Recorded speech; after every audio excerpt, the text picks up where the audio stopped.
The crying girl in the alley rain fell gently over the city of Kalen, a colony world far from Earth. The sky was always purple here, with 3 moons hiding behind clouds. Streets were narrow, and neon lights flickered above closed market stalls. Most people stayed indoors after sunset. No one liked to walk alone here at night, but one man did. He was a traveler, a human. His boots were dirty from long walking, and his jacket was torn at the edges. He had no name to give, no home to return to. Just silence, and the road ahead. As he turned a corner, he stopped.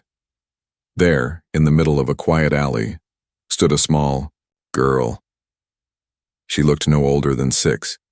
She was barefoot, shivering and soaked in the rain. Her skin was a soft blue, and her silver-white hair was tangled. Her large, glowing eyes looked straight at him, filled with fear and something more. Sadness. She didn't run. She didn't hide. "Please," she whispered, her voice shaking. "No one is helping my mother. She cries every night since my father left." The man blinked. He hadn't expected anyone to speak to him, especially not a child. He looked around. The alley was empty. "Where is your mother?" he asked softly. The girl pointed down the alley, toward a broken building with flickering lights. "She's inside," the girl said. "She hasn't eaten in 2 days. No one will come. They say we are cursed." The word hit him like a cold wind. Cursed? This was a peaceful colony world, wasn't it? He had heard no warnings. He knelt to her level. "What's your name?" "Luma." He looked into her eyes. One eye was blue. The other was glowing white. Strange, even for an alien child. But he felt no danger, only pain. "Luma," he said gently. "I can't promise much, but I can take a look." She reached for his hand without fear. He followed her through the alley. Trash bins lined the walls. Broken screens buzzed with static. The building she led him to looked abandoned. The door creaked as she pushed it open. Inside was darkness and cold. The air smelled like metal and dust. Broken furniture lay scattered. A curtain divided the main room from the back. "She's there," Luma said quietly. "Please don't scare her. She's very weak." The man stepped in slowly. Behind the curtain, a dim light flickered. He saw her, Luma's mother, curled on a thin mattress. She was pale, her body shaking. Her hair was long and silver like Luma's. Her skin had strange patches, scars that glowed faintly in the dark. Her eyes opened slowly. When she saw the man, she gasped and tried to sit up. "No," he said calmly. "I'm not here to harm you." Her voice was barely a whisper. "Why are you here? Who sent you?" "No one," he said. "Your daughter asked me. I was just passing." She looked at Luma, who stood near the wall, holding her hands tightly together. Then she nodded slowly and lay back down. "She's the only one left," the mother said. "They took my husband. They'll come for her next." "Who will come?" he asked. She closed her eyes. "They call her a danger. They say she carries the wrong blood." The man frowned. He didn't understand. But he saw the truth. This woman was starving, hurt, and scared. And Luma, she was just a child begging strangers in the rain. He opened his bag. He had a protein bar and some water left. He gave them to Luma. She rushed to her mother's side, holding the food to her lips. The woman ate slowly, tears falling from her eyes. "Why are you helping us?" she asked. The man paused. "Because no one else did." He looked around the broken home. The floor had holes. The ceiling dripped rainwater. No one should live like this, not even on the edges of the galaxy. "I'll bring more food tomorrow," he said, standing up. But the woman's eyes widened. "Don't come back. If they see you with us, you'll be marked too." "Then let them mark me," he said, coldly. "I'm not afraid of cowards who attack children." He turned to Luma. "You did the right thing, little one." She smiled for the first time. Just a little smile. just enough to make him feel something stir inside, a spark. Outside, thunder rolled in the sky. The man walked into the rain again. But this time he didn't feel alone. Behind him, in that broken building, a girl and her mother waited in silence. But now, they had hope, and that was dangerous, because hope can grow, hope can fight, and hope never dies quietly. The house with broken lights, rain still fell softly over the alien city. The streets remained quiet. But something had changed. The human man, still a stranger, returned the next morning. His boots stepped carefully through puddles as he carried a small cloth bag. Inside were food packets, water pouches, and an old heating blanket. He didn't know why he came back. He only knew one thing. He could not forget the look in that little girl's eyes. He found the building just as broken as the night before. The walls were cracked and the roof sagged in places. Light blinked from old ceiling wires like dying stars. This place wasn't just poor. It had been forgotten. The door opened before he could knock. Luma stood there, already waiting. "You came back," she whispered. He nodded. "I said I would." She stepped aside and he entered again. This time the inside felt colder. The air was still heavy, still silent.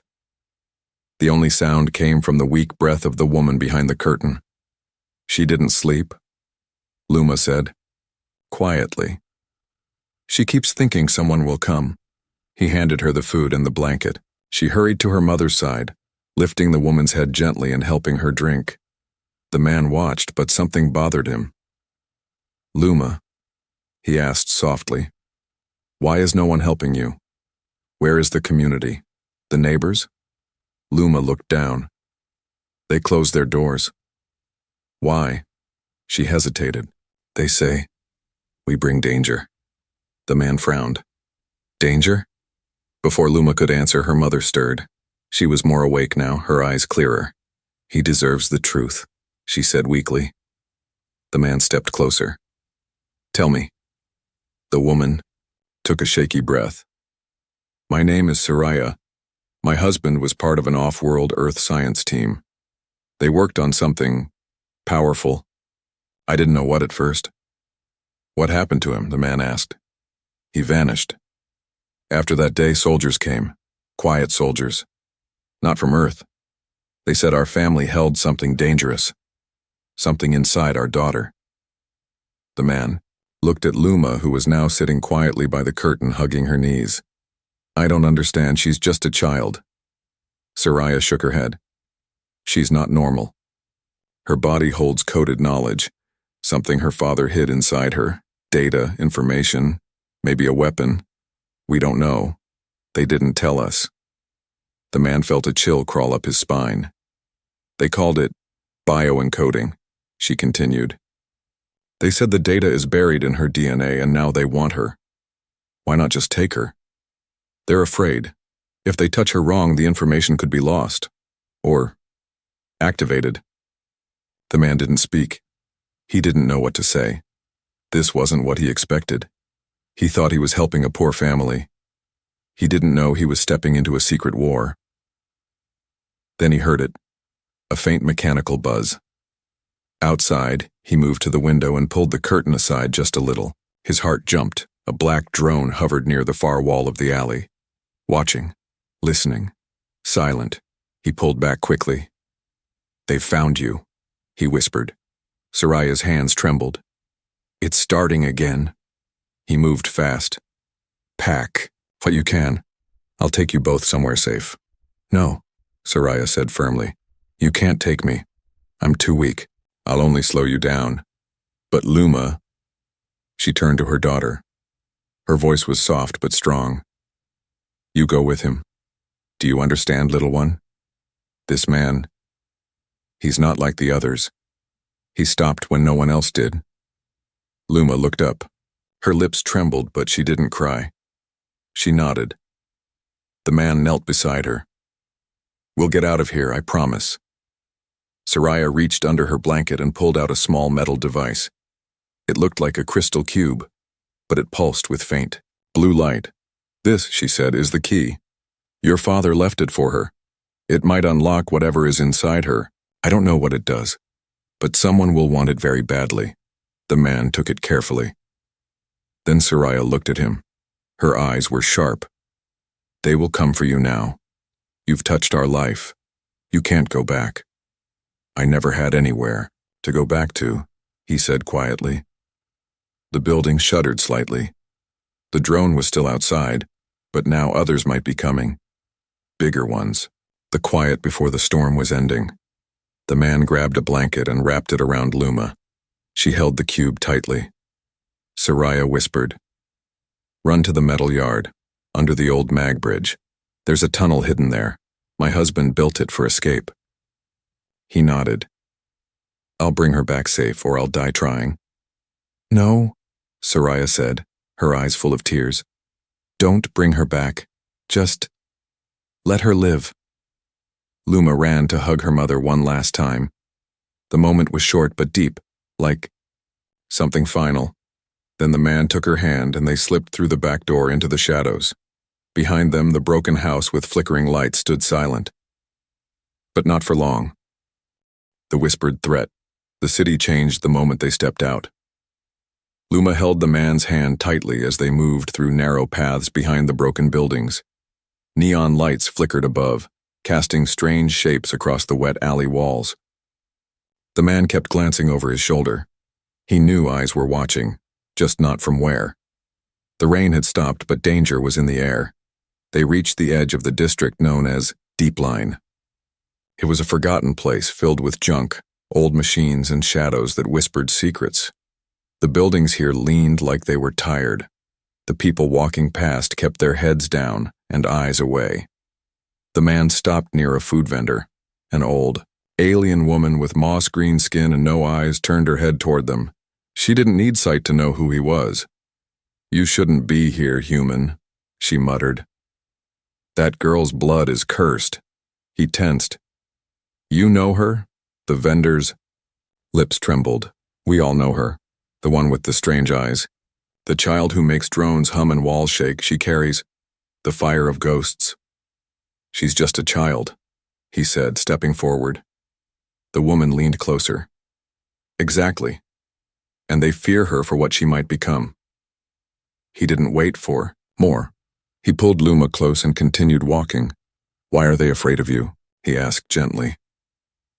Luma looked up, her voice low. "Because when I cry, lights break." He blinked. "What?" "My father said I have reaction energy. I don't understand it. But sometimes when I feel very scared or very sad, machines stop working, or they explode." The man exhaled slowly. "And they think you're dangerous because of that?" She nodded. "Some said I'm a weapon, but I don't want to hurt anyone." They passed an old cyber market. Its shutters closed.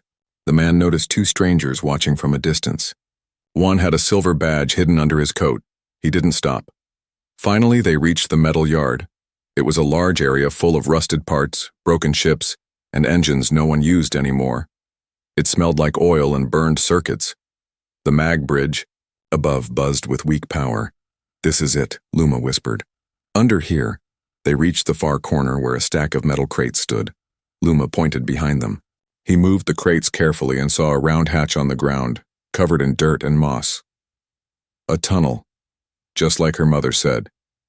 Before he could open it, a deep voice echoed behind them. "Step away from the child, human." The man turned sharply. Two figures in black armor stood behind him. Their faces were covered with glowing visors. Long weapons hung at their sides, but their hands were still. For now. "She belongs to the Galactic Intelligence Division," the taller one said. "Give her to us and you may walk away." The man stood in front of Luma. "She's not a prisoner. She's not a girl," the second one replied. "She's a code wrapped in skin. She holds information that could reset planetary defense systems. She is not safe." "She's more than that," the man said. "She's a child who just wants her mother. Her mother is already marked for deletion." The words hit like a knife. The man didn't move. His hand slowly reached toward his jacket pocket. Inside, he touched the crystal cube Soraya had given him. Luma stepped beside him. Her small hands were shaking. The taller agent's visor flared. "You have the key." "How did you know?" the man asked. "We can feel it. It emits low-frequency data pulses. You are now carrying classified technology. Surrender it." The man looked down at Luma. She whispered, "I don't want to be taken again. They put me in machines. They said I broke them." That was all he needed to hear. He grabbed a metal rod from the junk pile and swung it, smashing the side of the crate. To create a loud echo, then he kicked the hatch open. "Jump!" he shouted. Luma slid into the tunnel as the agent shouted. A laser blast hit the wall behind them, sparks flying. The man followed her, slamming the hatch shut above them. The tunnel was dark, cold, and damp, but it was safe. For now. They crawled through for minutes that felt like hours, the sound of boots and shouting fading above. Finally, they reached a small hidden chamber, lit by a broken screen and filled with old supplies. Luma looked up at him, breathing hard. "Thank you for not giving me away." He sat down, sweating and tired. "I didn't save you. You saved me from being someone I'd regret becoming." She smiled weakly and leaned against him. But outside, the agents were scanning, tracking, and closing in. They had escaped, for now. But the galaxy had just learned something dangerous. The code was alive, and it had chosen a protector. The truth in her blood. The chamber was quiet. Dust floated in the beam of flickering light from the cracked screen on the wall. Metal shelves lined the room, filled with tools, old data pads, and empty food packs. It smelled like rust and oil. But to Luma and the human man, it felt safer than anything outside. He sat on a crate, catching his breath. His jacket was torn from crawling through the tunnel. His hand still gripped the crystal cube Soraya had given him. Luma sat cross-legged on the floor, arms around her knees. She looked tired but calm. Her glowing white and blue eyes watched the cube in his hands. "You've been quiet," he said. "I'm listening," she replied softly. "To what?" She tilted her head. "The cube. It hums when you hold it." The man blinked. "I don't hear anything." "You wouldn't," she said, placing her hand on his. "It speaks only to me. My father built it that way." The cube pulsed once, blue light flickering through its crystal sides. "What's inside it, Luma?" he asked. She didn't answer, for a long time. Then, in a whisper, she said, "Me." He frowned. "You?" Luma nodded slowly. "It's part of my DNA. Father said, when I was still in my mother's belly, he encoded something important into my blood. He called it a bio-key, something humans made, but not even Earth Command fully understood." "Why?" the man asked. "Why put something like that in a child?" He said it was safer than putting it in machines. Machines break. Machines get hacked. But me? I'm living. Growing. And no one expects a child to hold such power. The man shook his head slowly. "That's not protection, that's a curse." Luma looked down. "That's what the others say too." He opened the cube carefully, and inside was a tiny glowing needle, floating in suspension. It looked alive. "Is this?" She nodded. "It can activate what's inside me, but it also unlocks a memory." The man paused. "Your father's?" "Yes." She reached out and took the cube. Her hands were shaking. "I'm scared," she whispered. "I am too," he said honestly. She pressed her thumb into the side of the cube. A soft hiss followed, and the needle pierced her skin. The light in the room changed. The broken screen flickered once, then glowed brighter than before. Face appeared, a human face, a bearded man with kind eyes. "Luma," the recording began. "If you're seeing this, then I'm gone," Luma gasped. "This message is for you and anyone helping you. What you carry isn't just a key, it's a map. A biological map hidden in your cells. It leads to something powerful. A prototype defense system built to protect Earth and her allies. But it was stolen. I locked its location inside you to keep it away from those who would use it for war. The man in the video looked serious now. If they capture you, they'll use you to restart Project Blackhore. Billions could die. The recording paused, flickered, then continued. Your protector, whoever you are, thank you. Please, take her to the coordinates inside this cube. Only you, Luma, can unlock the system. But never let them force it from you. Never trust the Galactic Intelligence Division. They are the ones who killed your mother's sister. And they'll do worse to you. The screen turned black. Luma stared at it, her eyes wet with tears. The man sat frozen. His chest felt heavy. You carry a map inside your blood? She nodded. And the cube knows how to read it. He stood up and walked across the room, hands on his head. This is too big. I'm just a traveler. A nobody. I fix things and move on. But you didn't move on, Luma said quietly. You stayed. He looked at her. Because you were cold. Because you were crying. I didn't know what you were. I'm still the same girl, she said. I still get scared. I still miss my father. I still dream about home. The man sighed. Then he knelt in front of her. I won't leave you, but we need a ship. Luma blinked. Where will we go? He looked at the cube. Where your father told us to. A sudden vibration shook the floor. Dust fell from the ceiling. Search sweep, he whispered. They're close. He grabbed his pack, stuffed the cube inside, and pulled Luma to her feet. We need to move. But where? To an old friend, he said. If he's still alive, he owes me a favor, and he has a ship. They climbed out of the tunnel using a second exit behind an old vent shaft. The light outside was dim. Smoke drifted through the air. Sirens were screaming in the distance. The hunt had begun again. But this time, they weren't just running. They were chasing something too. The hunters' arrived smoke rose in thin lines from the rooftops as the man and Luma slipped out of the hidden tunnel. The air smelled like burnt metal and dust. Sirens echoed through the sky, but no one on the ground stopped to look up. People had learned. When the black armored agents came, you didn't watch. You disappeared. The man kept Luma close as they moved through the narrow streets of the scrapyard district. The girl wore an old hood to hide her glowing eyes. He could feel her shaking. She didn't complain. She didn't ask questions. She just trusted him. They walked past rows of junked ships and broken droids. Holograms flickered from rooftops, warning civilians to stay inside. Drones buzzed in the sky above like metal vultures. Then they heard it, a strange, deep thump, thump, thump, thump. The ground trembled under their feet. Luma stopped walking. Her eyes widened. They're here. The man turned and saw them, hunters, not soldiers, not drones. These were living weapons, hybrid creatures in black suits, half blood and bone, half machine. They moved without sound, their eyes red and cold. One of them sniffed the air like a wolf. They can track me by scent, Luma whispered. And emotion. Then stay calm, he said quickly. Don't feel anything. But I'm scared. I know. He took her hand.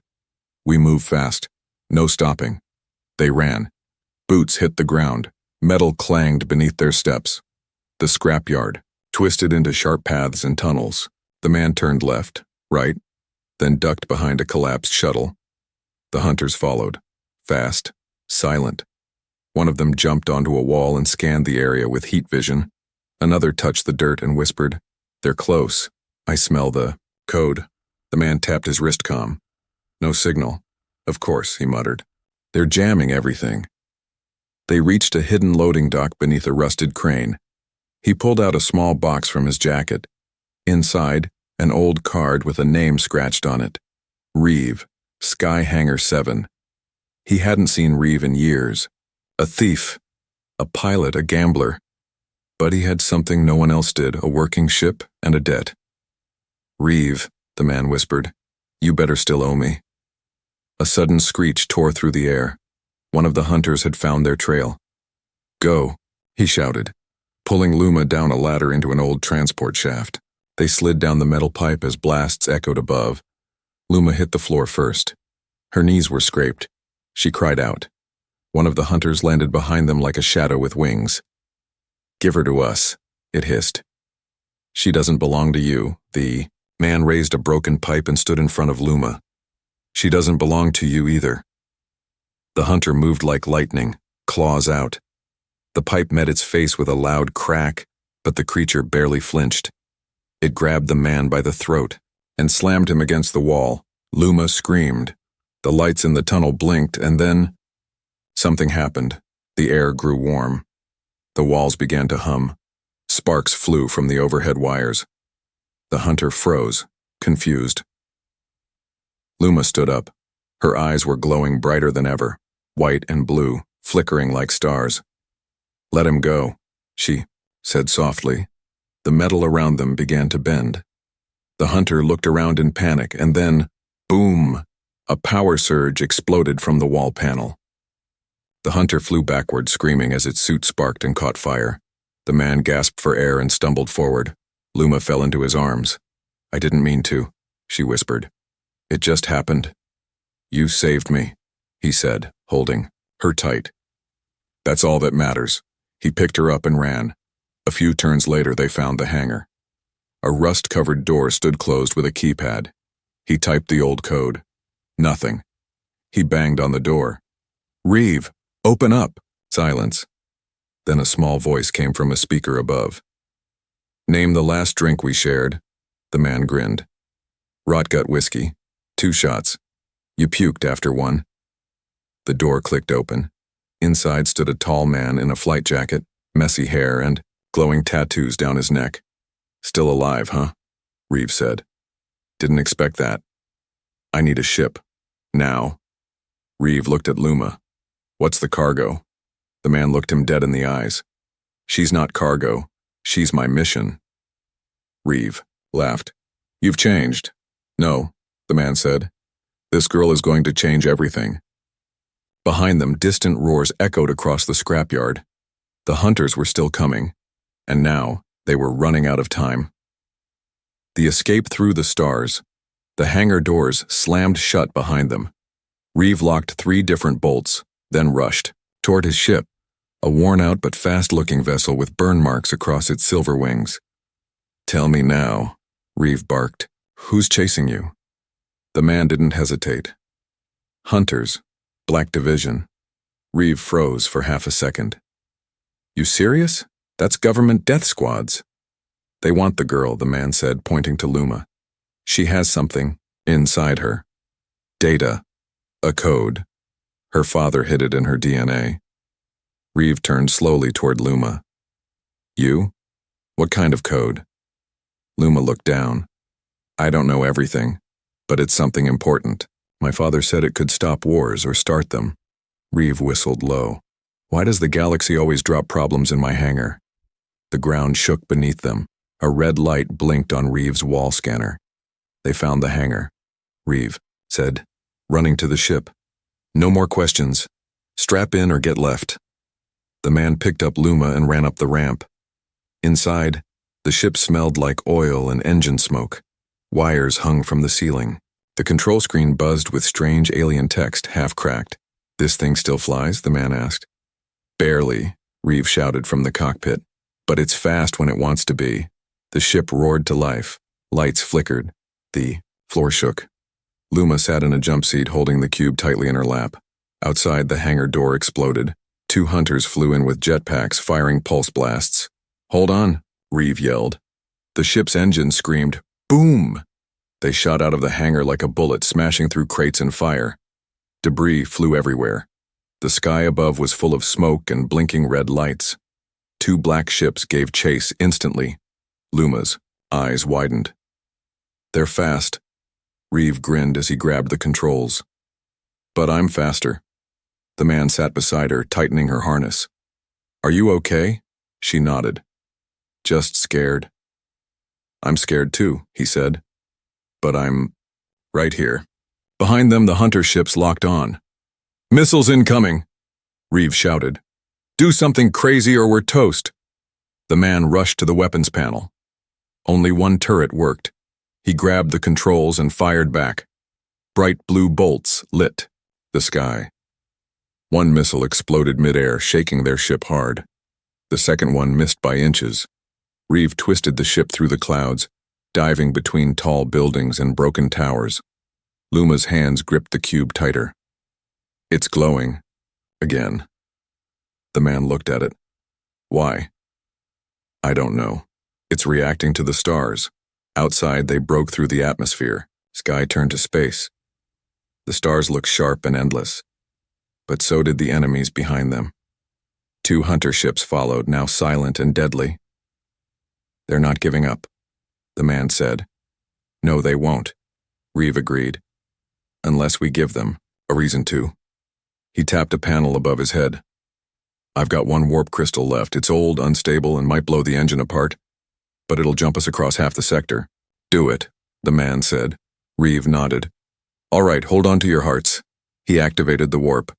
The ship shook violently. Alarms screamed. Lights went red. Luma cried out, the cube in her hands shining like a star. Then, everything went white.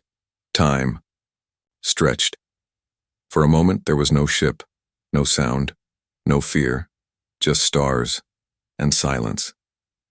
Then the stars snapped back. They were on the other side of the sector, somewhere cold and quiet. A dead part of space. No signals, no pursuers. The ship spun, slowly, damaged but still flying. We made it, Reeve breathed. We're alive. Barely. The engines smoked. Systems failed one by one. But they were alive. Luma unbuckled and stood up, her legs shaking. She walked to the front window and pointed. There, she whispered. That's it. In the distance, floating between asteroid rings, was an old satellite. It looked broken, forgotten, but the cube in her hands pulsed brighter than ever. My father's message said to come here, she said. It's where the truth begins. The man stepped beside her. His face was tired, but his eyes were sharp. Then that's where we go, Reeve coughed. Ship's almost dead. 1 push left, maybe. After that, we're floating. Then push, the man said. Reeve smiled faintly. You always bring trouble. I bring change, the man replied. As the ship moved toward the satellite, the cube in Luma's hand opened. A new light rose from it. A map, a star chart, with a single line, a path to something lost, to something powerful, to something dangerous. Luma looked at it, then back at the man. Will you stay with me? She asked. Until the stars forget my name, he said. The truth was near, but so was the final danger. The message of the Father. The stars outside were quiet. The ship floated slowly toward the old satellite. Its surface was covered in space dust and small dents, forgotten in deep orbit. Broken solar wings stretched from its sides like tired arms. But at its center, a blinking light waited, alive even after all these years. Luma stood at the window, her silver hair glowing softly in the blue light from the cube. She looked calm, but inside, her heart beat fast. This place. It felt familiar. Like something she knew without words. Reeve sat slumped in the pilot seat, eyes half closed. Engines are out, we're drifting. I gave you everything I had. You gave us time, the man said. He stood next to Luma, one hand resting gently on her shoulder. The cube floated from Luma's hands and hovered toward the glass. It glowed. Brighter. A beam of light shot from it, hitting the satellite. The satellite responded. A golden circle lit up on its surface. Then, click. A small hatch opened. A pod came out, round, smooth, and black. It floated gently toward their ship like it had been waiting forever. Luma pressed her hand on the airlock controls. The door opened and the pod entered. The man stepped back, tense. The pod opened. Inside was a hologram projector. And a necklace. Luma, reached in and touched the device. Light filled the room. A man appeared. Human, beard, warm eyes. Her father. Luma's lips trembled. "Papa." The hologram smiled. "Luma, my light," he said. "If you've reached this far, then you're braver than I ever imagined. And if this message plays, it means you're with someone who helped you. Thank him for me." She looked at the man beside her. He didn't speak, but his eyes said everything. "Didn't just hide data in you," the hologram continued. "I hid hope." He lifted the necklace in the recording. "This pendant holds the final key. When connected with your DNA, it reveals the coordinates to Earth's last failsafe. Project Horizon, a machine built not for war but for peace. A shield to protect all life. It was stolen, almost lost, but not anymore. Because it lives in you." The man frowned. "Why her? Why not keep it with the government?" The hologram answered as if hearing the question. "Because the powerful always want more power, but children, they dream of better futures. That's why I chose her." Tears filled Luma's eyes. Her father's voice lowered. "They will come for you, again and again, not because of what you have, but because of who you are. Never forget that." The hologram began to fade. "Luma, I love you. And if this man beside you is still here, then trust him. You'll need each other for what comes next." The light vanished. Silence followed. Then Luma picked up the necklace and placed it around her neck. Suddenly, symbols appeared in the air. Coordinates, language codes, strange energy patterns. The man stepped closer. "It's beautiful." Reeve, still half-conscious, chuckled. "So, now what? We fly into legend?" The man smiled. "We fly toward the truth." Luma turned toward him. "Do we tell people?" He thought for a moment. "Not yet. Not the wrong people, but one day, yes. When it's safe." She looked down. "What if they never stop chasing us?" He knelt in front of her. "Then we never stop running together." She hugged him tightly. He hugged her back. From above, the stars blinked, silent witnesses to something new. Suddenly, a transmission came through. Crackling, faint, then clear. "Unidentified vessel. This is Earth Colony Command. We received your signal from Satellite 9. Identify yourself." Reeve's eyes popped open. "That's real. That's Earth Command." The man grabbed the radio. "We have the bio key and the girl who carries it. Project Horizon is alive." Silence on the other end, then, "Stand by, you are priority 1. Backup is en route, do not move." Luma smiled. "We're not alone anymore." The man exhaled deeply. For the first time in days, there was no running, no hiding, just stars, and a way forward. He looked at her. She looked at him. And in that moment, they both knew. The war wasn't over, but the future had just changed, because of one child, and one man who didn't walk away.